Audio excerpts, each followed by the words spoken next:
Hello বন্ধুরা, চলে এলাম রান্নার রেসিপি নিয়ে। আজ ফ্রাইড রাইস বানাবো। সকাল সকাল বাচ্চারা স্কুলে যাবে, নিয়ে যাবে। পেঁয়াজ কুচিয়ে রেখেছি, পেঁয়াজ কুচিয়ে দেবো।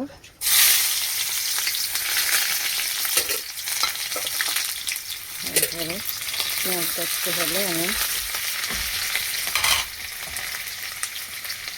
গাজর, মটর, বিনস কুচিয়ে রেখেছি, কেটে রেখেছি, আর একটু আলু, এটা দিয়ে দেবো।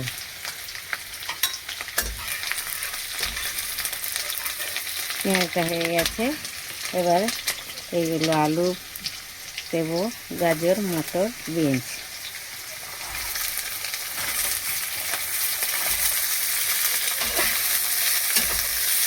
একটু ভাজা ভাজা হয়ে গেলে ভাতটা ওই দিয়ে দেবো একসাথে। বন্ধুরা, সবজি ভাজা ভাজা হয়ে গেছে। 4টে কাঁচা লঙ্কা চেরা দিয়ে দেবো, একটু টমেটো দিয়ে দিচ্ছি। এটা হয়ে গেছে। নুন দেবো পরিমাণ মতন, সামান্য একটু হলুদ দেবো,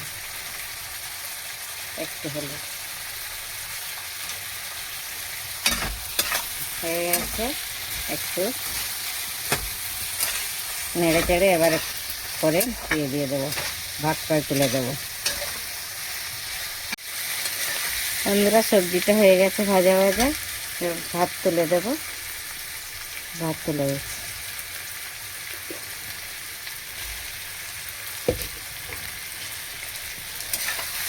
ভাত তুলে দিয়েছি। এবার নেড়ে চেড়ে হয়ে গেলে আপনাদের দেখিয়ে দেবো। আপনারাও এমনি করে খাবেন, খুব ভালো লাগবে। ফ্রাইড রাইস খুব সুন্দর হবে খেতে। বন্ধুরা, আমার ফ্রাইড রাইস বানানো হয়ে গেছে। এবার বন্ধ করে দেব।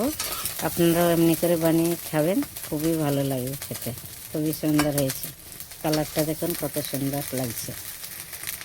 সব সবজি দিয়ে সবাই আপনারাও বানিয়ে খাবেন, ঠিক আছে।